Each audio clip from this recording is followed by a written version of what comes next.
Alhamdulillah. Nah, sebelum kita memulai proses pembelajaran kita pada pagi hari ini, alangkah baiknya kita berdoa terlebih dahulu. Nah, ketua kelas silakan dipimpin doanya. Bersiap membaca basmalah.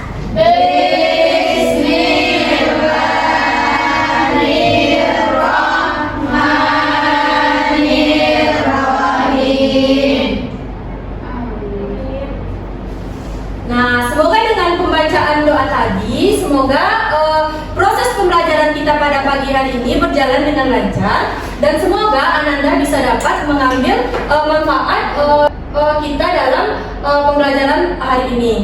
Kepada ketua kelas, apakah semuanya hadir? Hadir, Bu. Nah, alhamdulillah. Nah, di sini siapa yang masih ingat materi kita minggu lalu? Nah, coba bisa. Minggu lalu kita sudah belajar tentang wujud zat dan model partikelnya, Bu. Nah, iya benar. Jadi minggu lalu kita mempelajari tentang perubahan zat dan model partikelnya. Nah, berdasarkan wujudnya, zat itu terbagi menjadi berapa? Siapa yang tahu? Terbagi 3, Bu. Nah, iya benar. Jadi zat itu terbagi 3, yaitu zat padat, zat cair, dan juga gas.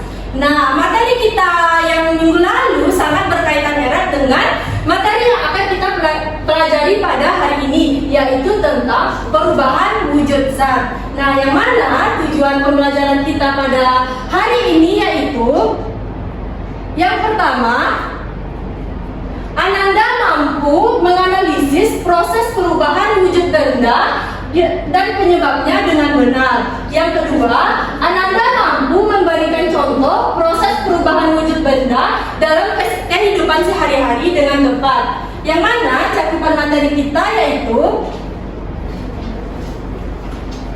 yang pertama, perubahan wujud benda dan penyebabnya.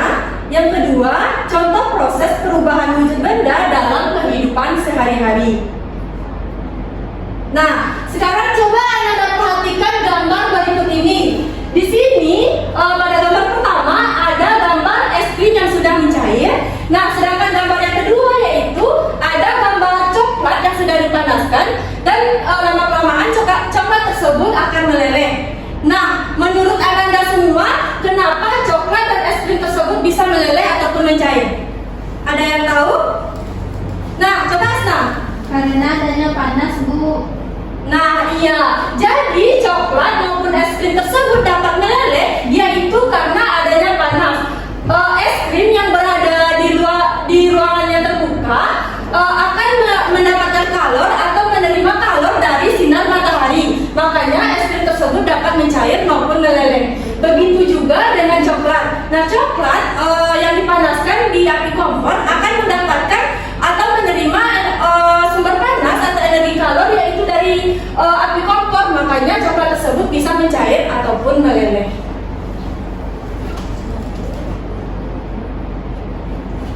Nah, coklat dan es krim tadi merupakan contoh dari perubahan wujud benda. Nah, sekarang siapa yang tahu apa yang dimaksud dengan perubahan wujud zat? Ada yang tahu? Nah, coba Dewi. Perubahan wujud adalah berubah bentuk benda atau zat, Bu. Nah, jadi benar ya jawaban dari Dewi tadi. Kita berikan aplaus kepada Dewi. Jadi perubahan wujud zat adalah berubahnya satu bentuk zat menjadi wujud yang lain. Nah, tadi kan kita ada es krim yang mencair tadi. Nah, itu merupakan contoh dari perubahan wujud zat, di mana es krim yang awalnya padat kemudian terkena sinar matahari, lama-kelamaan es krim tersebut akan mencairkan. Nah, itu merupakan contoh dari berubahnya bentuk satu zat menjadi ke bentuk lainnya. Nah, hal ini disebabkan karena zat tersebut menyerap kalor yaitu dilepaskan atau zat tersebut menyerap kalor atau dipanaskan atau melepas kalor atau didinginkan. Nah, di sini Anda dapat melihat bagian dari perubahan wujud benda, di mana ketika benda yang awalnya padat kemudian berubah menjadi cair, maka perubahan itu dinamakan dengan mencair. Nah, begitu juga sebaliknya, ketika zat cair ke padat disebut dengan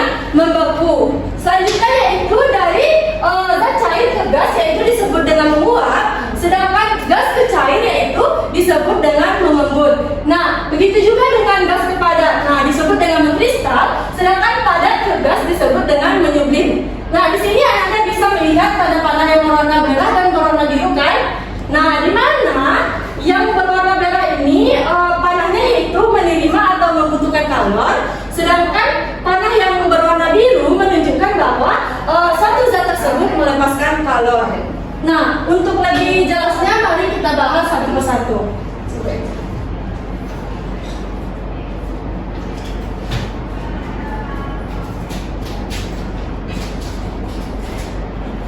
Nah, yang pertama yaitu proses mencair atau meleleh. Nah, di mana suatu zat yang awalnya padat kemudian berubah menjadi cair. Nah, ini dinamakan dengan proses mencair atau meleleh. Kenapa hal tersebut bisa terjadi? Karena suatu zat padat ini menerima kalor atau mendapatkan kalor.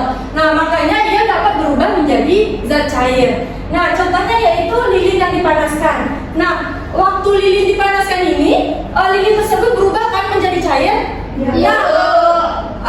Lilin tersebut berubah menjadi cair karena ia mendapatkan kalor atau menerima kalor dari api lilin ini. Makanya lilin tersebut dapat mencair. Begitu juga dengan es krim yang berada di ruangan terbuka. Ia mendapatkan energi kalor atau menerima kalor dari sinar matahari yang membuat dia mencair. Selanjutnya yaitu membeku. Nah, di sini siapa yang tahu perubahan wujud apa yang terjadi pada saat proses membeku? Ada yang tahu? Nah, coba Ziza. Perubahan dari wujud zat cair menjadi padat, Bu. Nah, jadi benar ya Ananda, kita berikan aplaus dulu kepada Ziza.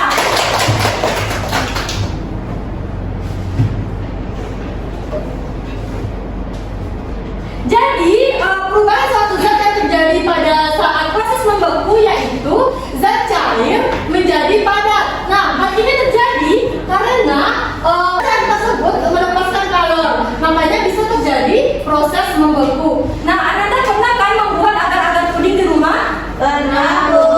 Nah, setelah agar-agar puding itu dipanaskan sebelum dimasukkan ke pencetakan, agar-agar puding itu dalam keadaan cair atau padat? Cair. Nah, ya, dalam keadaan cair dan juga padat. Namun lama-kelamaan agar-agar puding ini membeku kan? Ya. Nah, hal tersebut terjadi karena agar-agar puding ini melepaskan kalor, makanya ia dapat membeku. Itulah yang menyebabkan perubahan dari zat cair menjadi padat. Begitu juga dengan minyak goreng yang menggumpal ketika didinginkan.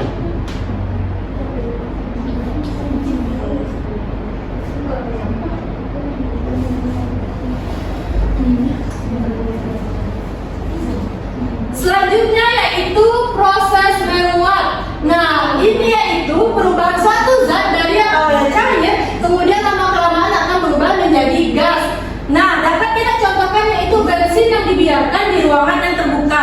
Nah, bensin yang dibiarkan di ruangan yang terbuka lama-kelamaan ia akan menguap ke udara yang akan menimbulkan gas. Sama halnya dengan memasak air. Anda pernah kan memasak air di rumah? Pernah. Melihat air tersebut menyusut pada saat dimasak? Pernah. Nah, kenapa hal tersebut bisa terjadi? Siapa yang tahu? Coba Nada. Karena airnya menguap, Bu. Nah, iya. Coba Nada. Sama, Bu, karena airnya juga menguap. Nah, iya. Yaitu karena adanya penguapan yang terjadi pada air tersebut. Nah, uap air ini yang disebut dengan gas. Nah, sepertinya Ananda sudah mulai bosan untuk mengikuti pembelajaran pada hari ini. Alangkah baiknya kita ice breaking dulu ya. Ya, Bu. Nah, nanti ice breakingnya jika ibu bilang konsentrasi, Ananda bilang konsentrasi. Sambil tepuk tangan. Konsentrasi, konsentrasi. Nah, jadi dulunya pada hari ini yaitu guru berkata. Nah, jika ibu bilang guru berkata pegang kepala, maka Ananda pegang kepala. Jika ibu bilang guru berkata pegang tangan, maka Ananda pegang tangan. Nah, kita mulai. Apakah sudah siap? Siap, Bu. Konsentrasi. Konsentrasi.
pengembun. Nah, ini merupakan perubahan suatu zat dari zat gas berubah menjadi cair. Nah, hal ini terjadi karena zat gas ini melepaskan kalor, makanya ia berubah menjadi energi cair.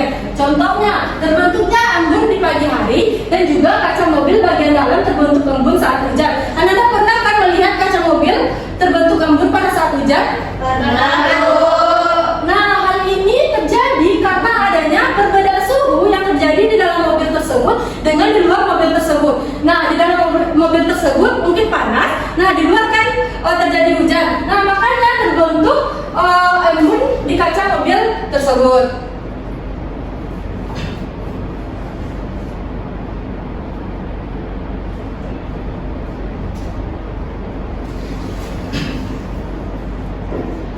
Selanjutnya yaitu proses menyublim.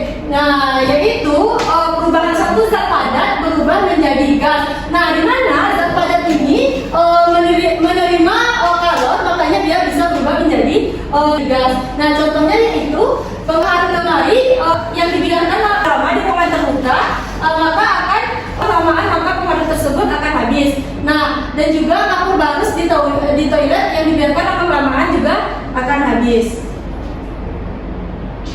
Nah, yang terakhir yaitu proses mengkristal atau disebut juga dengan deposisi. Nah, yaitu perubahan suatu zat dari gas kemudian akan berubah menjadi padat. Karena apa? Karena gas ini melepaskan kalor, makanya ia bisa berubah menjadi energi padat. Nah, contohnya yaitu terbentuknya salju. Nah, sampai di sini ada yang mau ditanyakan? Tidak. Apakah sudah paham? Nah, mungkin itulah materi kita pada pagi hari ini. Nah, untuk menambah pemahaman Anda semua, mari kita pelajari bersama-sama.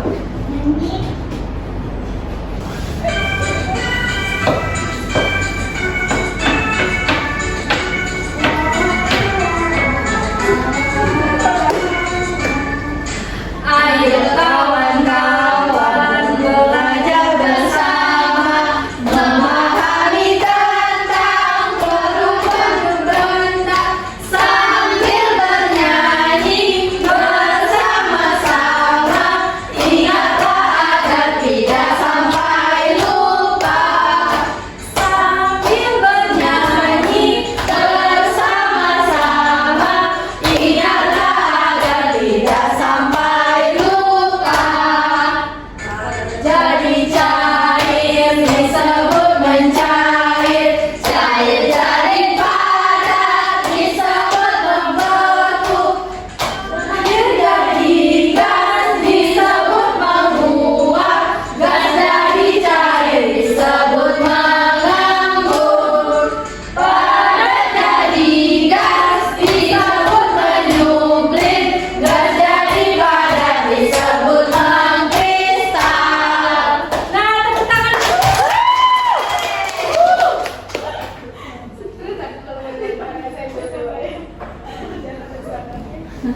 Nah, mungkin itulah materi pada hari ini. Nah, untuk kalian semua, siapa yang dapat menyimpulkan pembelajaran kita pada hari ini? Saya Bu, Nah, coba Tausa. kita mempelajari mengenai perubahan wujud zat, yang mana perubahan wujud zat yaitu berubahnya bentuk suatu zat. Nah, jadi benar ya Ananda, kita mempelajari tentang perubahan wujud zat. Nah, di mana perubahan wujud zat ini yaitu perubahan suatu zat menjadi bentuk lainnya. Nah, siapa yang masih ingat contoh dari perubahan wujud zat ini? Nah, coba Sakti. Contoh perubahan wujud zat itu ada membeku, mencair, menguap, mengembun, mengkristal, dan menyublim, Bu. Nah, jadi yang dikatakan oleh Sophie tadi benar ya Ananda. Kita beri aplaus untuk Sophie dan juga Salsa. Nah, siapa yang dapat menyebutkan apa saja sih manfaat kita dari mempelajari materi pada pagi hari ini? Saya Bu, Coba Nana. manfaatnya yang pertama dengan mempelajari perubahan wujud zat ini, semoga kita dapat memahami bagaimana proses perubahan wujud benda dan penyebabnya dengan benar. Yang kedua yaitu kita juga dapat memberikan contoh proses perubahan wujud benda dalam kehidupan sehari-hari hari dengan tepat, Bu. Nah, jadi yang dikatakan oleh Diana tadi benar ya Ananda. Nah, mungkin untuk materi pada hari ini kita cukupkan sampai di sini. Nah, untuk tugas Ananda minggu depan, silakan dibuka buku paket halaman 50, lalu Ananda kerjakan aktivitas 2.5. Nah, tugas tersebut dibuat di buku tugas dan dikumpulkan untuk minggu depan. Nah, untuk minggu depan kita akan membahas materi yaitu perubahan fisika dan juga perubahan kimia. Nah, sampai di sini ada yang mau ditanyakan Ananda? Tidak, Bu. Nah, mungkin kita cukupkan saja, disudahi dengan